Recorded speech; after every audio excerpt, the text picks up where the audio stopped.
Hello, phono friends. Don Wilson here with another exciting episode of As the Record Turns. For this edition, we have something that really brings a lot of joy to me. I find this one of the most exciting records I've come across in the recent past. This is a Berliner.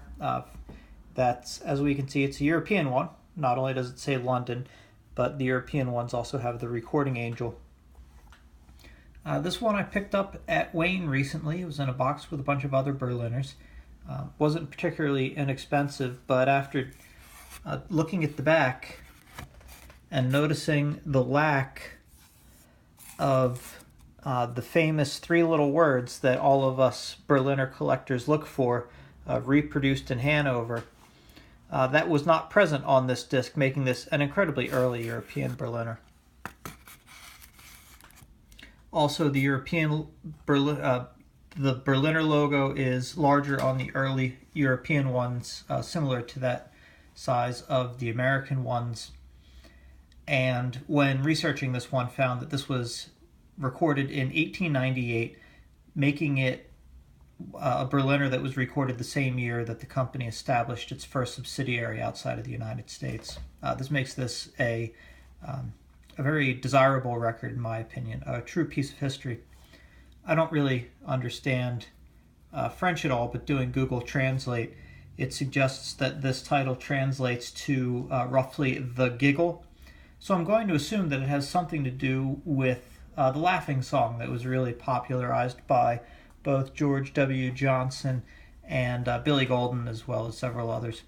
A couple interesting things about this record. Not only is it very early, but looking at it through this cell phone camera, you can't really tell, but it has some sort of a fibrous matrix that's embedded into the material, which I do not believe is shellac. It's almost some sort of a composite fibrous material. I believe it may be horsehair or some sort of a cotton fiber. I'll show it to you under magnification in just a moment. But the record is unusually light for a Berliner.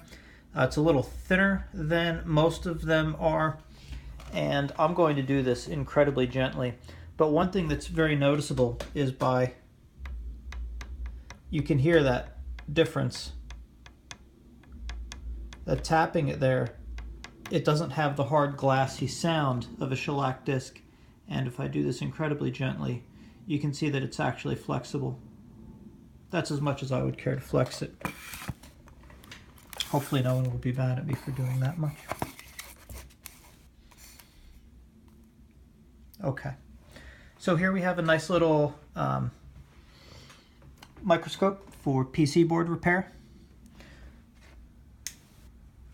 And we turn on the light, and here we can see it under approximately 30 times magnification. You can see the size of the B, nice and big. And you can clearly see this fibrous substrate that I'm referring to.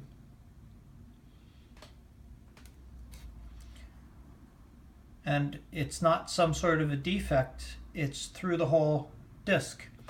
If we look at the disc, I'll use a brush handle here, we can see that the grooves, even in this early era, 1898, are pretty close, or at the very least very similar to RIAA spec, but at the same time this fibrous material is throughout it, and as typical with Berliners, it tends to play closer to 65 RPMs and not 78. We'll zoom in a little bit more, closer to 100 times magnification, so you can get a little better look.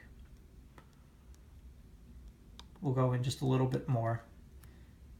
Any more than this and it just starts to look grainy. There's that material. That's probably large for horsehair, so that's probably some sort of a cotton fiber.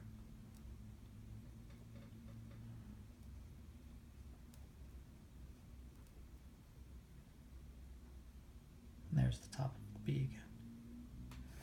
Okay. So we'll walk over to my electric turntable.